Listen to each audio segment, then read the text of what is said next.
Hey everybody, this is Soledd O'Brien, and this is Her Modern Life, and Sydney rocks.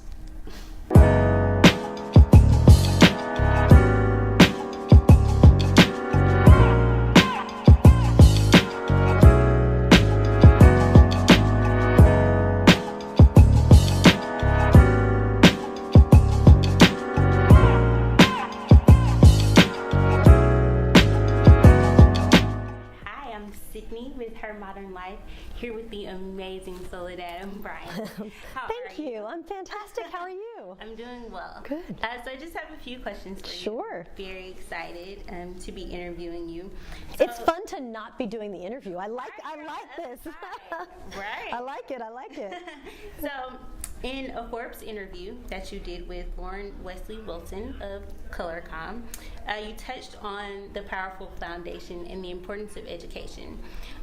So when we look at the statistics for girls of color, especially black girls, as far as disciplinary action and dropout rates, the statistics are very sobering. So how important to you are access in education? Listen, I think it's everything, and you're right, the statistics are incredibly troubling. More troubling is that a lot of kids start college, and then they get to semester 1 or 2, and then they drop out, and then they have debt, and then they owe a lot of money, but they don't have the college degree to be able to pay that money back. And so all of those issues are issues that we're trying to really figure out how to tackle. It's why we wanted our scholars at PowHERful to have, to be able to go to and through college, not just to is good, but through is essential. And then when it comes to events like this, the PowHERful Summit, to really make sure we're giving young women very tangible, tactical advice for how to be successful. A lot of times there are people who are rooting against you, frankly, and we need to be able to give them the tools to say, everybody doesn't have to be rooting for you. Right. You can be successful by maneuvering your way and knowing how to advocate for yourself. Yes. That can be enough. Yes. And so when I saw someone ask you on Instagram, what is PowHERful to you? And you said self-advocacy. So what does that look like? Like, how are we advocating for ourselves? Yeah, and it's self-advocacy to me is not, hey, girl, you're on your own. I think it's really understanding that you have to direct the action, meaning you can't sit around and hope that one day someone will recognize you for something. You have to sit around and say, boy, I really am trying to do X. Who can I get to help me do X? How do I do that? It's about networking and helping people connect, but the first step is always that they have to articulate what they need. And I always tell these young women, it starts with you, right? You have to decide what you want to do. So if you're failing biology, which by the way, plenty of people do, and lots of people survive it, hello. That's why I'm not a biologist today. You have to run around and tell people, like, help me so I can figure this out. And there are ways to help yourself do better, get help, get tutoring, get support, and get through. But you can't sit around and just expect everyone's going to read your mind about what your challenges are. So I think self-advocacy is using your voice to say, I'm doing this well, I want this opportunity, I'm interested in this, or hey, I'm struggling over here and I need some help. All of those things. But it really is speaking up for yourself. Love it, love it. So you spoke about having the tools. If you had a physical toolkit and you could only put 5 things in there, what would you put in that toolkit for success? I think what is in my toolkit for success, I am a nauseatingly optimistic person. Like, I have my bad moments, but I truly wake up every day in a pretty good, positive mood every single day. Like, I think, like, life is good and people generally are good, and I try to move forward being kind to people. And I find the more that I do that, the more getting through the TSA is a breeze, right? When I'm nice to the TSA people, they're nice back to me. When I do something kind for someone at Starbucks, they turn around and they're good to me, right? So I think I'm an optimist. Okay. I think I'm flexible. I have plan A, plan B, plan C. Part of that is news training. When we go out to report stories, it's not always what you think it's going to be. Some things happen, especially if you're covering disasters, frankly. So I go in with a general plan, and if it doesn't work, I can turn on a dime and do the next thing very easily. I don't bang my head up against the wall trying to do something that is just not going to happen. And so I think that makes me a very reliable friend, but I also ask a lot of my friends, meaning I just don't hang out with people who are not supportive, right? I mean, I'm just willing to be like, oh, clearly, if you're not going to be a good person, I'm totally okay with this not working out, and I'll just ditch. Like, I mean, it sounds terrible, but I often tell young people, like, fire the people around you who are not kind. Get them out of your life. People bring you down, and we all have that friend who's like funny as anything, but they're also kind of mean. Right. I'm like, get rid of them. I did. I really, over the years, have just cleaned out those people.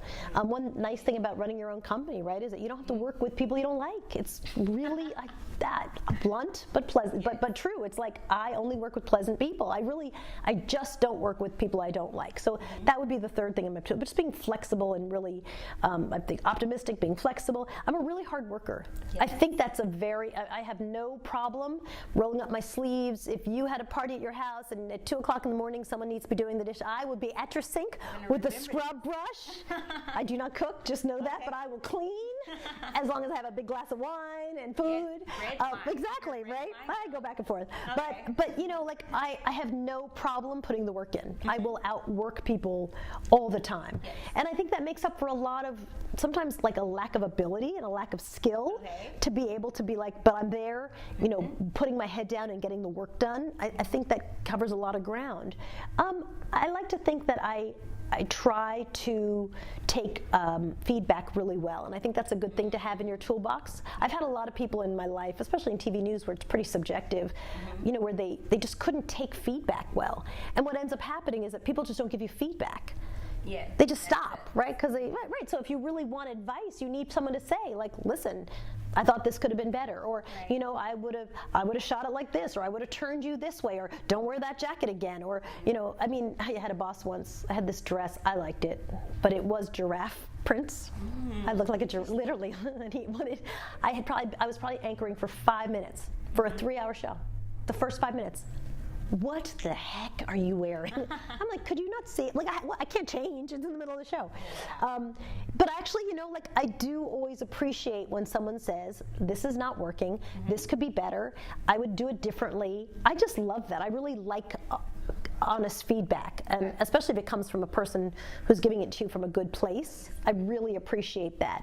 And then I guess I really just like to, I think there's a lot that kindness can take you. I think in the toolbox, it's really good to have a sense of compassion and recognizing that not everybody's having a great day every day, and that you have to sort of lead. Sometimes you have to be the one to give the 90%, like, and sometimes a lot. And that's okay. I don't mind that. So I like to think that, I can be, I'm willing to kind of give compassion to people, and I think that's a really important thing to have in your toolbox. You just don't know what people are going through, right? So, like, I try to do the nicer thing at times, and I think those are my probably 5 of the tools, and I think they're all pretty important for success, which is interesting because none of them are the skills of the job, right? They're all things that are anybody could do, right? They're nothing that's particular to me. I think that they're all skills that anybody can embrace, and I think they're important skills. Very awesome. So my personal mantra for 2019. Oh my God, do you make resolutions? Yeah, I do. I make like 20. I try, and then it's like by March, I'm like, no, I track them. I love them. I'm a list maker. I had cooking on my list for many years, and then I was terrible, so I took it off because it was wearing me down because I was terrible. But yeah, I like coming up with a mantra for 2019, like what's going to be the theme of next year. What are the things that I'm going to try to accomplish and do? Yeah, absolutely. So what's yours? Okay, so everything that I want is on the other side of fear. Interesting. Yeah. And so in 2018, I found myself, even for instance, this opportunity. Had this been in March, I would have been like, maybe I'm not the girl for that one. Exactly. Crazy.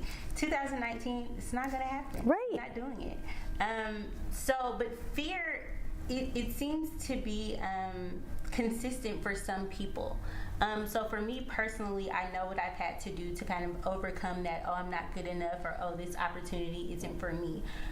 Just in a very wider sense, what do you say to young girls, especially young girls who look like us, who are simply afraid to put in that college application because they don't know what's going to happen, afraid to, go out for organizations once they do get in college? What do you tell them? What do you tell your... I have found that faking confidence looks exactly like actual confidence. Okay. Right, so I would have no idea that you didn't think you should do this interview back in March. Truly, right? So like if you sit down and you act like I should do this interview, everyone's like, okay, you should do this interview. Right? I mean, literally, it's so to me, what I try to tell them is like when you just fake it, you get through it just the same. So, sometimes you have to fake being comfortable. You go to a cocktail party, you don't know anybody, none of your friends have showed up. I run around and say, hi, I'm Soledad. Hey, I'm Soledad. You know why? Because it seems like you're confident and comfortable, and we're really just trying to have someone to talk to. I mean, so there's so much that you can just kind of fake your way through it. Yes. In the social part of it that I think is really important. So I always tell young women that, like, it just doesn't matter. Just try. What is the worst thing that's going to happen? I used to say to my daughters, so what's the worst thing? They'll be like, well, I'm going to be just really, really embarrassed is what it came down. I'm like, okay, so that doesn't sound so terrible. Let's go for it. Awesome. Right? I mean, unless it's going to be, we're all going to die. I'm like, all right, then we probably shouldn't do that. I had a young woman who I was trying to teach her how to drive a cart. So I go to these horse shows because I like to ride horses, and you rent these little go-kart, like golf carts. And she was so nervous. She's like, I just don't want to do that. I'm afraid. I said, well, you're going to drive with me. You're going to drive me in this car. I'm going to teach you how to drive this golf cart. You have to have like some courage. So we get in the golf. She's like, I just am afraid. I said, what are you afraid of? She said, I'm afraid I'm going to hit something and I'm going to kill us. I said, first of all, if you hit something, you won't kill it. You probably break my leg, but like literally, this thing goes 7 miles an hour. Like you really can't.